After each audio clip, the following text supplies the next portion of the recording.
21st Precinct, Sergeant Waters. The shooting where?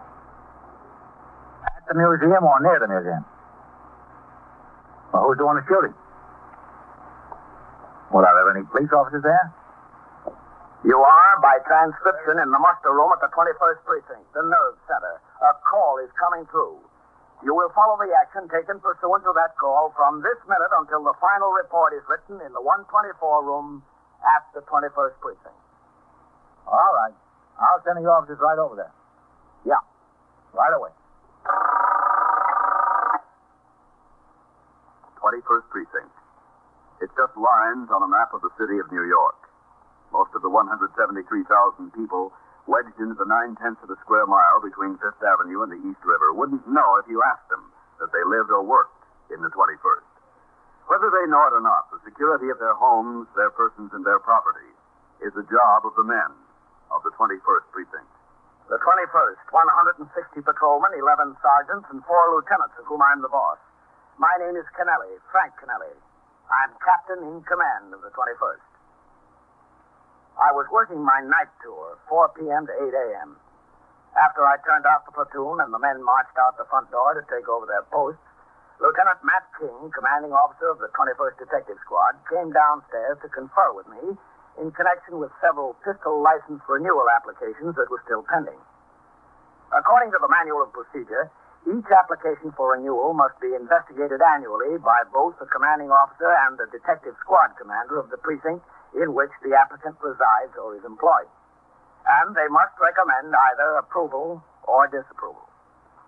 The gun law of the state of New York is perhaps the strictest in the country, and licenses are granted only upon absolute proof of necessity and good character of the applicant.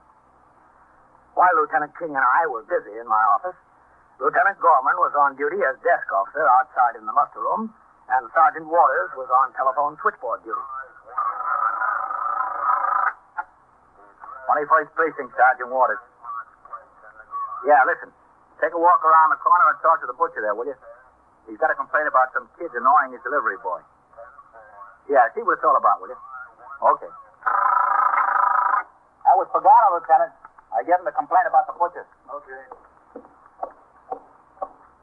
Yes, sir, can I help you? Yes, you can, Sergeant. Where'll I find Lieutenant King? Well, his office is upstairs on the second floor, but I know he's busy right now. He's down here in the captain's office. Oh. Well, I've got an appointment with him for 5 o'clock. I'm an attorney, Ellis Hopkins. Well, I don't know when he'll be through, Mr. Hopkins. If you want to go upstairs and talk to one of the detectives, maybe they can help you. Do you have any idea how long he'll be tied up? I've got to get downtown to my office. Hey, excuse me a minute. Oh, yeah, sure. Sorry. 21st Precinct, Sergeant Waters. All right. All right, Captain. Yes, sir. Captain, would you tell Lieutenant King there's a lawyer named Hopton out here to see him? He has an appointment. Thanks, Sergeant. All right, Captain. I'll tell him. He'll be out in a few seconds, Mr. Hopton. He said wait here. Okay. Lieutenant, the captain wants to go out on patrol. Shall I have number 5 come by the house? All right, number 5. Yes, sir. Hello, CB. Sergeant Waters at the 21st. Have 681 call the 21st. Okay, thanks. Well, they keep you pretty busy. Well, yeah, sometimes. Like anything else, it's got its busy times and its quiet times. Oh, there they come now. That's Lieutenant King in the civilian clothes? Yeah, that's right. Oh, all right, Matt. I'll put him through. Yes, sir. Is the car coming by for me, Sergeant? Mr. Hopton? Yes. I've got a call out for it. I'm Lieutenant King. What can I do for him? I want to talk to you about a client of mine. Who's that? Joe Creedy. Oh, yeah. Want to come upstairs to my office? Yes, I would. You hold up on that one until we talk again, Captain. Yes, I will, Matt. When's Joe's case set down for trial? The 20th, Lieutenant. What's he gonna do? Cop out? Upstairs. I don't know. We haven't decided. He's not going to bat. That's one of the best cases of burglary we ever made around here. In there. Go ahead, Lieutenant. Thanks. Want to go into my office and have a seat? I'll be in there in a second. All right. Is that it, sir? That's right. Yes. Yes, sir? Where's Goldman? He ran down the 17th and got a guy there he wants to talk to on that Blackwell squib. Oh, yeah. I'll tell you what. Yes. Go ahead, take the call. 21st Squad, Detective Fitzpatrick. No, he's not here now. Who is this? Can I take a message?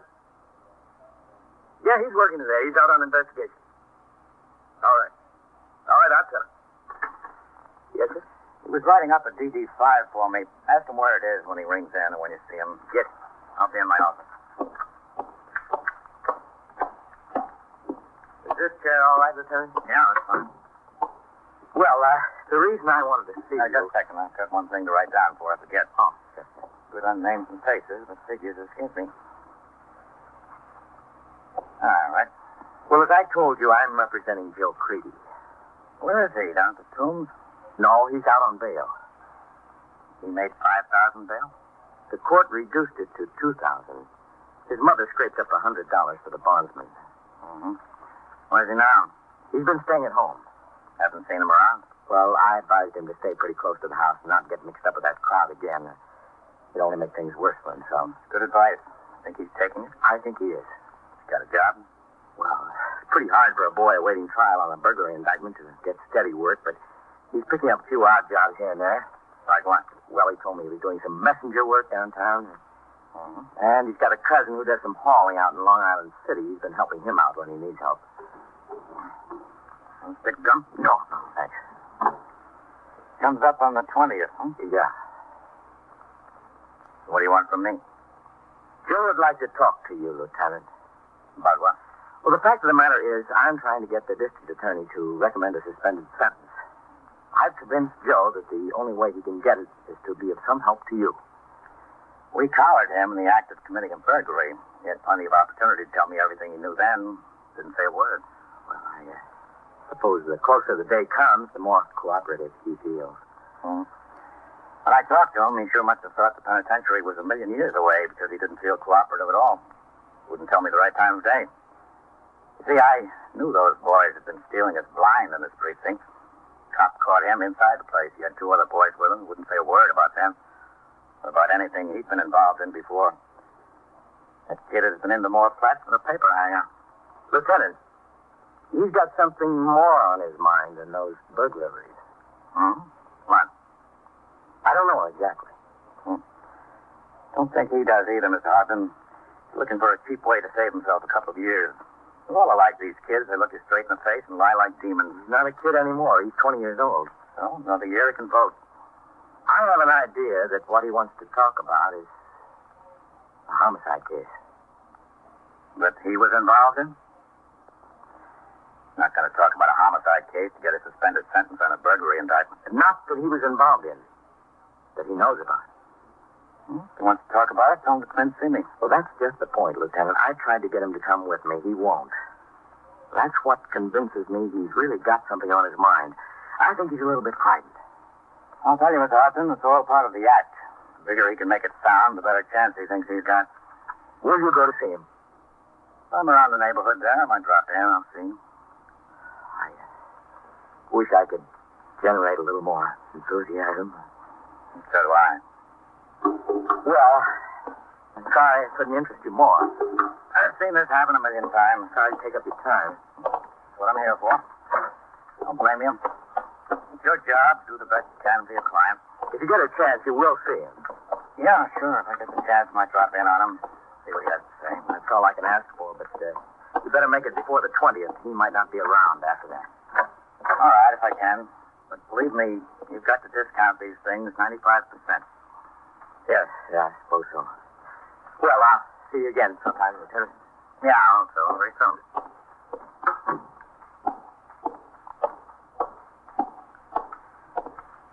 Listen, Sid. Yes?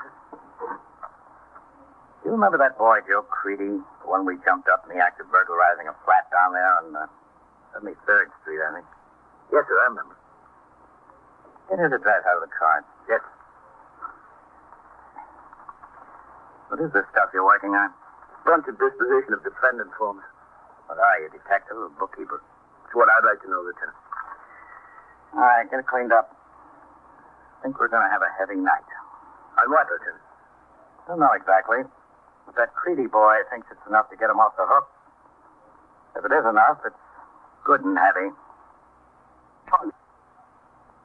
As a result of what he had heard from the attorney who visited him, at 6:15 p.m., Lieutenant King, along with Detective Fitzpatrick, left the station house and drove the squad car to 2nd Avenue, found the address they were looking for, and stopped. Detective Fitzpatrick was instructed to wait in the car while Lieutenant King went into the entrance to a tenement, looked at the mailbox, and walked up the stairs to the 3rd floor.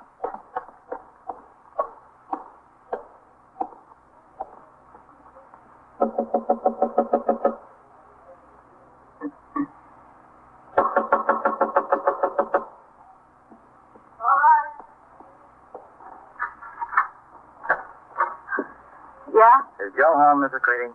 Well, yeah, he's here. Oh, you're from the police station. Detective. That's right, Miss Creedy. Lieutenant King. Oh, yeah, I remember. Oh, come in. Thank you. Lawyer said he was going to talk to you. I guess he did. He did, yeah. That's good. I'm glad. Where's Joe, in there? Yeah, he's getting cleaned up. He just got home from work. He's been helping his cousin on the truck. In Long Island City? Yeah, that's right. Joe! Oh, excuse me. Joe! What, Mom? He's here to see you. Who? From the police station, the detective. All right, as soon as I put on my shirt. All right. As soon as he puts on his shirt. Okay.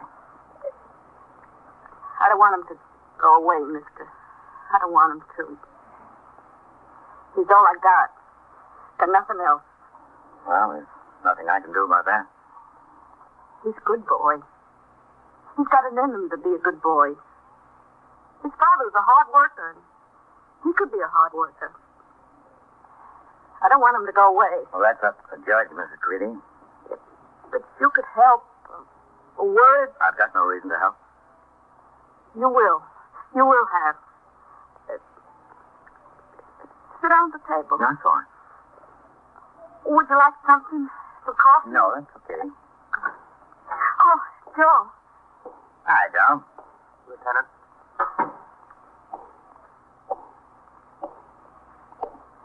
You see, Joe, he came. I told you he'd come. Let's sit down, Joe. Yeah, sure. Thanks. Ma, go downstairs to luncheonette. Have a cup of coffee. I just had dinner, Joe. Go on, Ma. I don't want to go. I think you ought to, Mrs. Creedy. Go ahead, Ma. All right. You better put on a coat. I don't need a coat. Just next door. You talk to him, Joe. I will, Ma. She's half out of her mind since I got in this jam. It's natural. Got no dough, nothing. Little my old man's insurance money comes in, that's all. She went out and borrowed $100 for the bondsman for me. Sit down, Joe. Yeah. Now, look, I want you to get a couple of things straight. First of all, I've got no time to waste. Don't send me to haul any water. I won't. I want you to understand I'm not promising to do anything for you. Help me clear up some things that ought to be cleared up. I promise I'll let the district attorney know about it. I'm the probation officer, if you ask me. Well, that's all I can expect you to do. Well, that's a lot. Because you weren't much help to us when we collared you. You've been doing nothing but making trouble for us since you were a kid. You know that, don't you? Yeah, I know it, but I'm not a kid anymore. You don't want to do any time. You said it, I don't. All right. What's this all about, Joe? Well, I met a couple of guys the other night. Where? Down the block here, on the avenue, in a bar and grill. What about? They're hot and heavy, Lieutenant. Yeah, how do you know? Because they wanted me to come into a deal with them.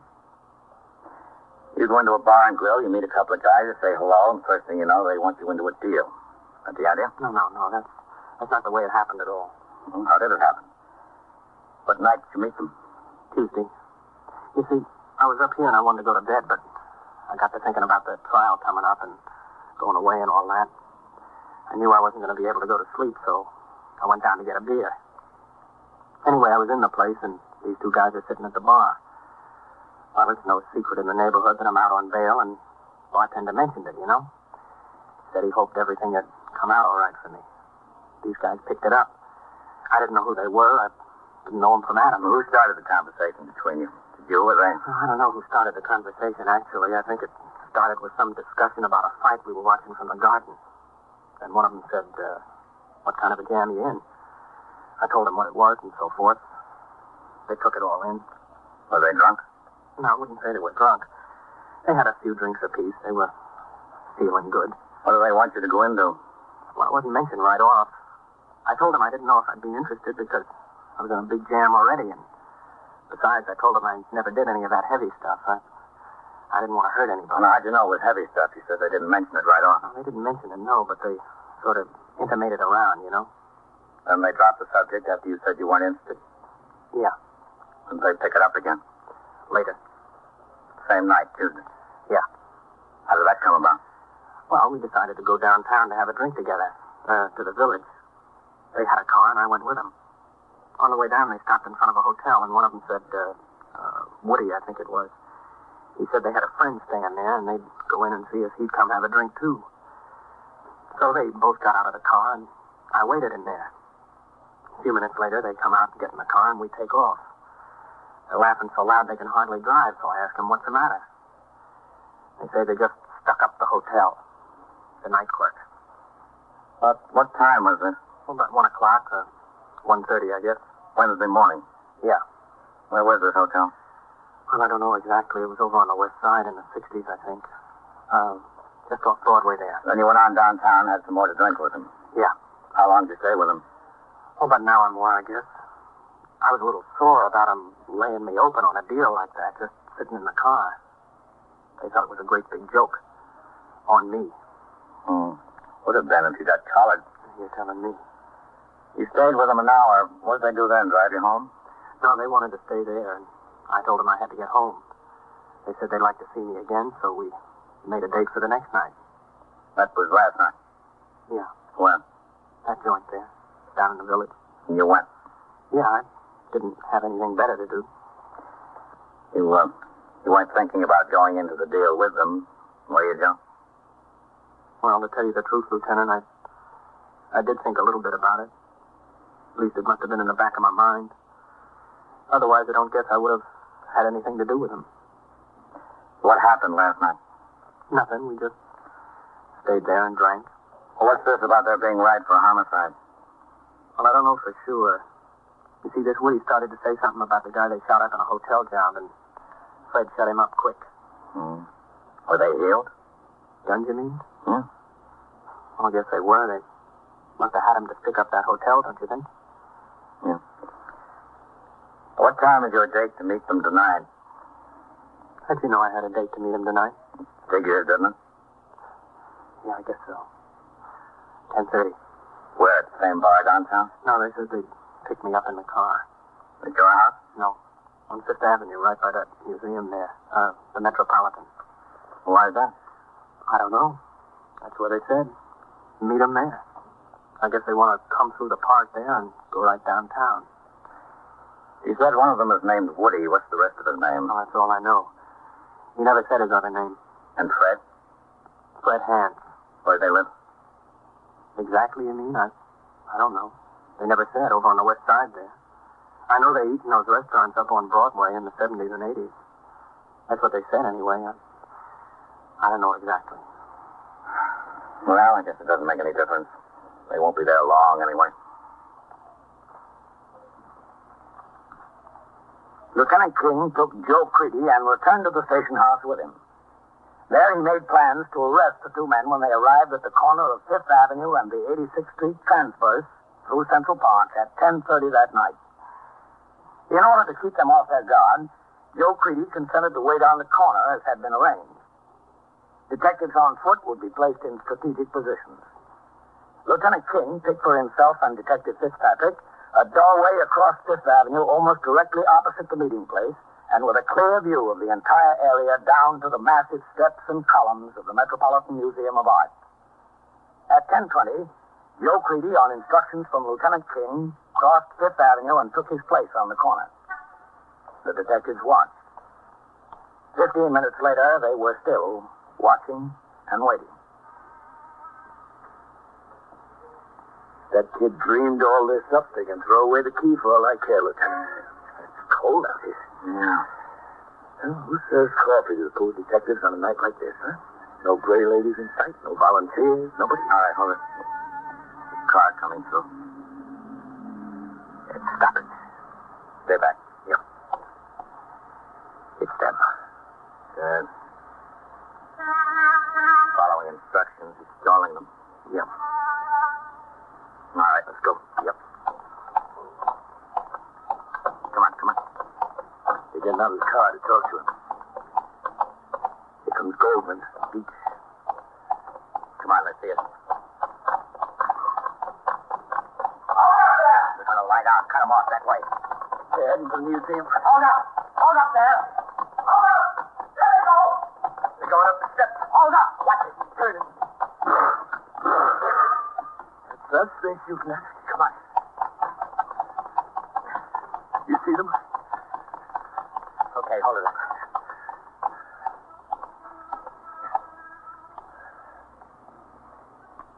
Where are they?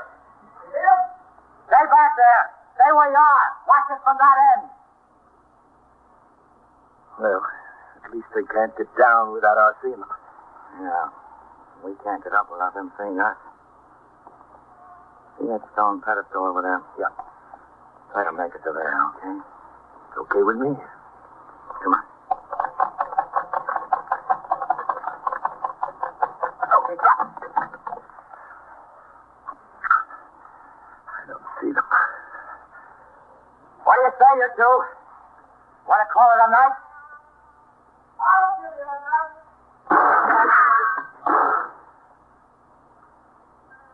Okay, Fitz. Yeah. I guess they mean it. Yes, they do. Are you okay? Hey! Yeah, Are you okay? we're all right. Post the men around that end. See they don't get down that way. Okay. Well, what do you say, Fitz? They've got a lot of cover with those columns up there. Those are a lot of steps we got to go up. Yeah. Tell you what. See that about halfway up? Stone railing there? Yeah. You start firing. They'll keep their heads in. I'll make a dot for her, okay? Okay. Well, let me try them once more. What do you say? Haven't you about had it? I'll say all the same.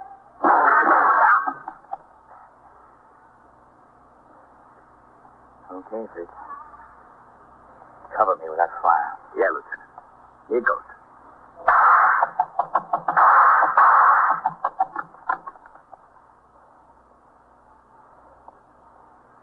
Okay, Fitz. Okay. Jesse, okay? We're okay. Stay where you are. Fitz. Yes. Come on, I'll cover you. Okay.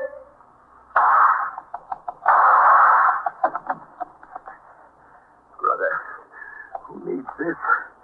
Not me. Keep your head down, Fitz. Keep it down. Yeah. Okay, Lieutenant. I just fed baby. You see anything up there? It's like a dungeon. Yeah, not a blessed thing. What do you say? Want to walk away from there or get carried? You get carried. What? I see. Come on.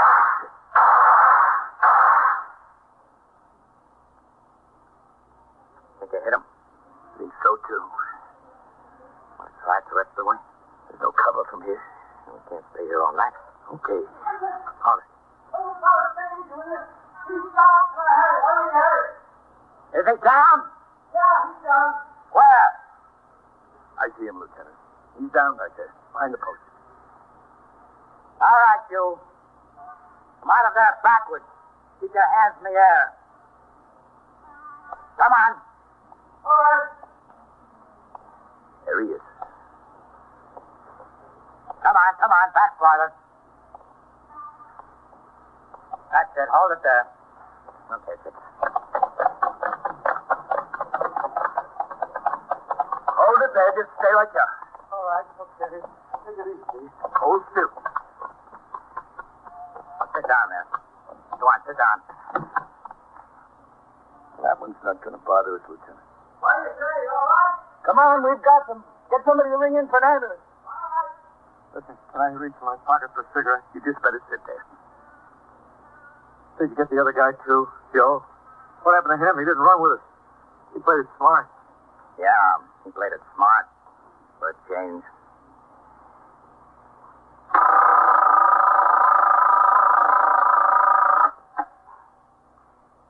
ep085 Precinct, Sergeant Waters.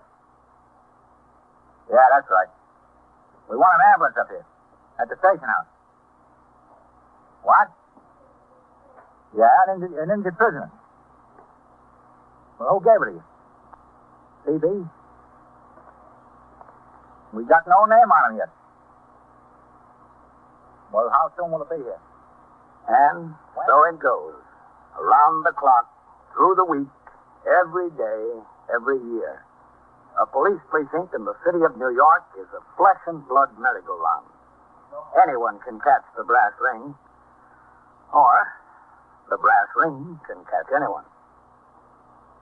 21st Precinct transcribed, a factual account of the way the police work in the world's largest city, is presented with the official cooperation of the Patrolmen's Benevolent Association, an organization of more than 20,000 members of the Police Department, City of New York. Everett Sloan in the role of Captain Kennelly, Ken Lynch as Lieutenant King, Harold Stone as Sergeant Waters. Featured in tonight's cast were Lawson Zerbe, Bill Zuckert, Rainer Rayburn, William Redfield, and George Petrie. Written and directed by Stanley Niss. Gaylord Avery speaking.